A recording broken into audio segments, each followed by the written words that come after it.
It's a real problem because if you're not sending consistent signals across time, people begin to discount the signaling at all, which means that when you need to send a clear signal, as you do, for example, when the country moves into crisis, you might simply be ignored and you would have sacrificed that very important asset of the presidency. Yeah. It also means that you confuse the heck out of our allies. Still on the subject of language, the president keeps using the term fake news. A lot of journalists are still using the term fake news. And you say that's a problem. We need to take that out of our vocabulary. We should consider fake news an oxymoron. If something is fake, it's not news. And one of the characteristics of news, that is, by news I mean journalism, is that when it makes a mistake, and humans make mistakes, they make them all professions, that's the characteristic of humans.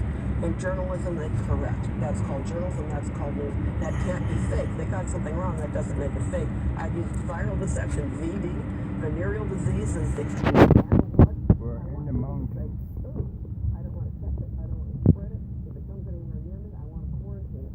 And notice viral deception on deception. Now that's problematic. News isn't. News is indispensable to democracy. Right, so there's no such thing as fake news. If it's fake, it's not news. It's viral deception. And it has the added benefit of saying preview. It does. Your book, Cyber War, looks at the 2016 election and the impact of Russian hackers and trolls. With 2 years distance now, how much of a factor was viral deception and these kinds of techniques in the election? Well, first, viral deception is what the trolls engaged in cyberspace. The people pretending to be U.S. nationals who traffic in forms of bigotry, fear, anger, and played to the worst instincts of the body politic, largely in the process amplifying themes that are already in the U.S. ecosystem.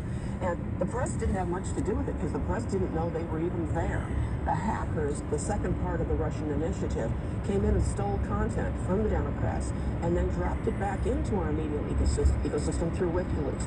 And the press made a series of mistakes.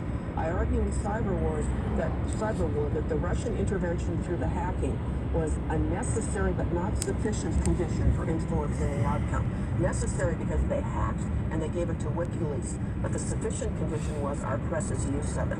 The press largely attributed to WikiLeaks, not to the Russians. They lost the source. They also didn't know that's Julian Assange, who didn't like Hillary Clinton because she wanted to prosecute her.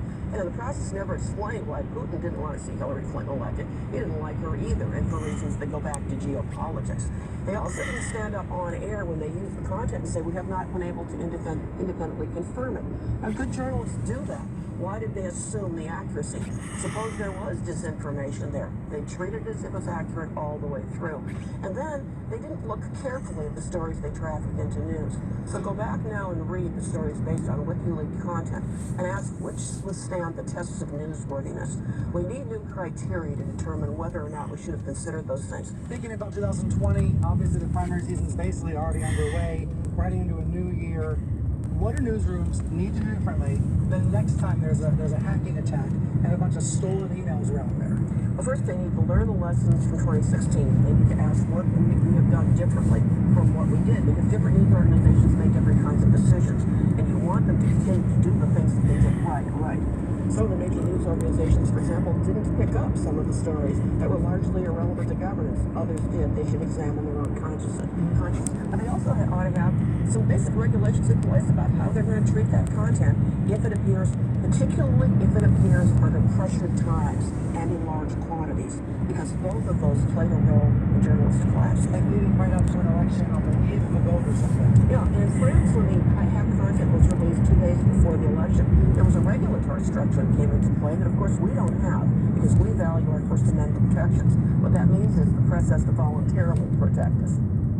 Coming up here on Reliable Sources, will the war on truth escalate in 2019? My all-star panel returns with their predictions and New Year's resolutions.